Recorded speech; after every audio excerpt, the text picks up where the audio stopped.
इधर रूस यूक्रेन की जंग में लंबे समय तक दोनों देशों की सेनाओं ने मोर्चा संभाला है, लेकिन अब एक ऐसी रिपोर्ट सामने आई है जिससे पता चलता है कि पूर्वी यूक्रेन और पश्चिमी रूस में सहयोगी देशों की सेनाओं के साथ मर्सनरीज भी सक्रिय हैं। और सिर्फ यही नहीं, खबर तो यह भी है कि अब फ्रंट लाइन पर महिला ब्रिगेड भी अपनी अहम भूमिका निभा रही है। ऐसा क्यों है, आप देखिए इस रिपोर्ट।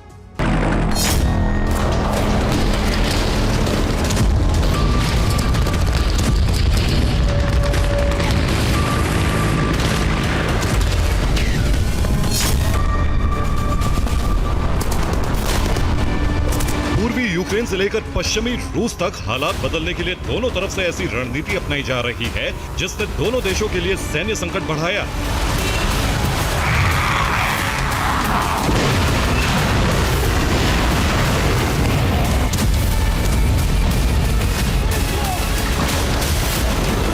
कभी यूक्रेनी सैनिकों का सरेंडर तो कभी रूसी सैनिकों पर कहर, सैन्य क्षमता पर मुश्किल खड़ी कर रहा, इसलिए यहां रणनीति बदल रही है।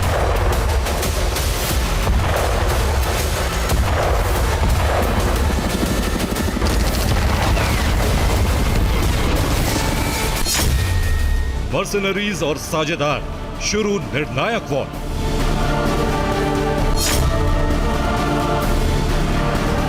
कुर्स्क में रूस के साझेदार उत्तर कोरिया के सैनिकों की एंट्री, जंग में सहयोग और यूक्रेनी हमले में उनकी मौत ना तो किसी से छिपी रही, ना ही रूस और उत्तर कोरिया ने इसे छिपाने की कोशिश की।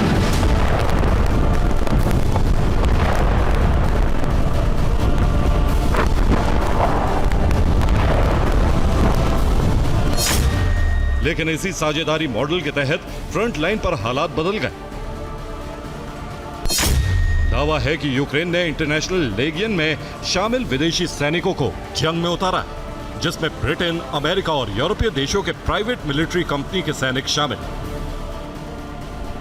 इस दावे को हवा रूस के रक्षा मंत्रालय ने भी दी, जिसने एक बयान जारी करते हुए कहा था कि यूक्रेन की तरफ से लड़ रहे 6000 से ज्यादा विदेशी लड़ाके मारे जा चुके हैं।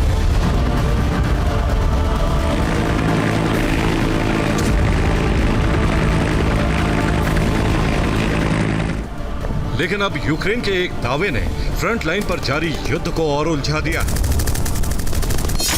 दावा यह है कि रूस ने फ्रंट लाइन पर विदेशी सैनिकों को उतारा, जिनमें 48 देशों की प्राइवेट मिलिट्री कंपनी के लड़ाके शामिल हैं, और इनमें भी 1500 से ज्यादा लड़ाके अफ्रीकी नागरिक। हालांकि इस संख्या को लेकर दावे की पुष्टि नहीं होती, लेकिन यूक्रेन के विदेश मंत्री ने एक संख्या बताकर पूरी दुनिया को चौंका दिया।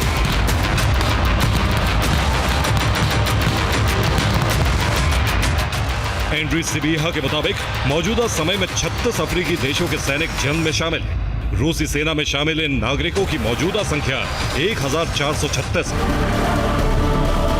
इसके अलावा दावा यह भी है कि रूस का भर्ती अभियान विदेशों में अब भी जारी है, जो बताता है कि रूस में सैनिकों की संख्या घटी है, और इसकी पुष्टि होती है फ्रंट लाइन पर महिला ब्रिगेड की मौजूदगी से।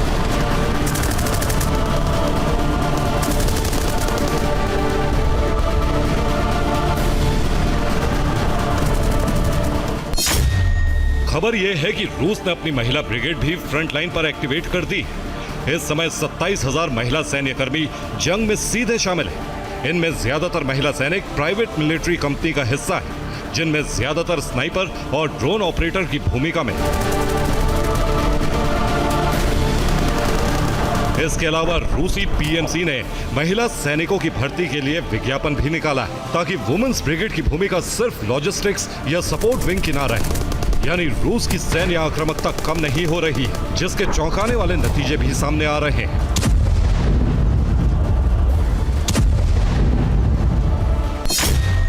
नतीजे ये है कि यूक्रेनी सेना को छोड़ने वाले सैनिकों की संख्या रिकॉर्ड स्तर पर पहुंच गई है। दावा है कि अकेले अक्टूबर महीने में ही 20,000 से ज्यादा सैनिकों ने यूनिट छोड़ दी, और जो सैनिक जंग में शामिल हैं, वो भी फ्रंट लाइन से दूर शेल्टरों में रहना ज्यादा पसंद कर रहे हैं। मतलब साफ है कि रूस की तरफ से जंग में उतरे विदेशी सैनिक और महिला ब्रिगेड्स ने यूक्रेनी सैनिकों के लिए अब तक का सबसे बड़ा संकट खड़ा कर दिया। वो सेना छोड़कर भागने के लिए मजबूर हो गए।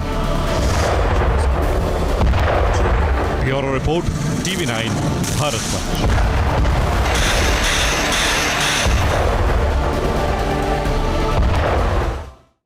ड्रैगन ने तीसरा एयरक्राफ्ट कैरियर समंदर में उतार दिया है, जिससे साउथ चाइना सी में तनाव बढ़ने के आसार, क्योंकि चीन ने फुजियान वॉरशिप की तैनाती ताइवान स्ट्रेट में की है, जिससे वो कभी भी ताइवान पर हमला कर सकता है। जबकि उसे वहां से खदेड़ने के लिए अमेरिका ने अपने 2 वॉरशिप्स ताइवान स्ट्रेट में भेजे हैं। देखिए आप।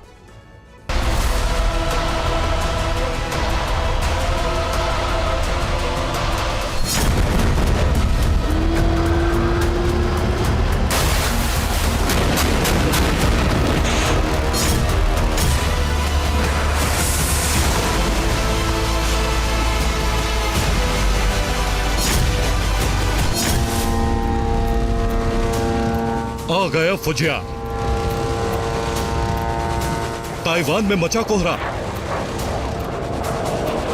अब साउथ चाइना सी में तनाव और बढ़ गया, क्योंकि चीन ने अपना तीसरा aircraft carrier warship Fujian South China Sea में उतारा है।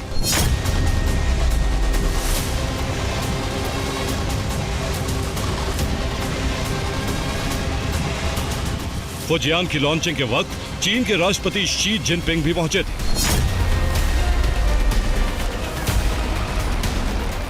उस दौरान फुजियान से कॉम्बैट जेट की लैंडिंग और टेक ऑफ का प्रदर्शन किया गया।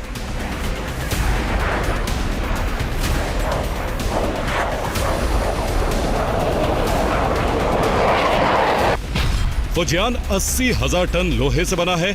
चीन का सबसे बड़ा एयरक्राफ्ट कैरियर है, जो 1000 फीट लंबा है। इलेक्ट्रोमैग्नेटिक कैटापल्ट सिस्टम से लैस है। ऐसा वॉरशिप अभी तक सिर्फ अमेरिका के पास था। अब चीन ऐसे एयरक्राफ्ट कैरियर को बनाने वाला दूसरा देश बन गया है। कन्वेंशनल इंजन लेकिन डिजिटल ब्रेन वाला फुजियान स्मार्ट एयरक्राफ्ट कैरियर है, जो एक साथ 3 फाइटर जेट लॉन्च कर सकता है, जबकि 60 से ज्यादा विमान ले जा सकता है। फुजियान के साथ साउथ चाइना सी में उतारने के पीछे चीन का मंसूबा भी साफ है कि वो किसी भी सूरत में ताइवान पर कब्जा करके रहेगा।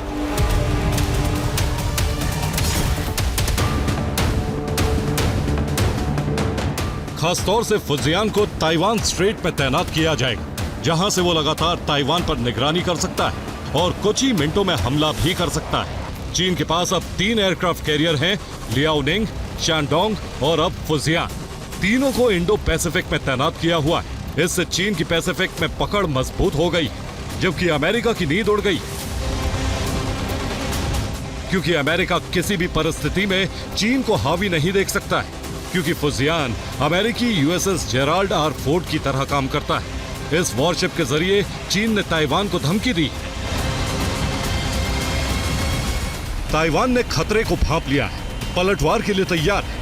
ताइवान ने F-16 और एंटी शिप मिसाइल्स को तैनात किया है, जो चीन से टकराव का संकेत है कि कभी भी साउथ चाइना सी सुलग सकता है।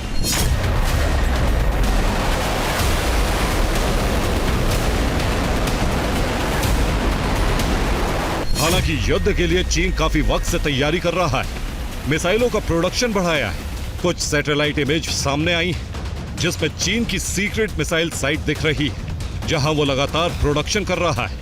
यानी ताइवान के लिए बड़ा खतरा पैदा हो गया है। Bureau report, TV9, Bharatvarsh.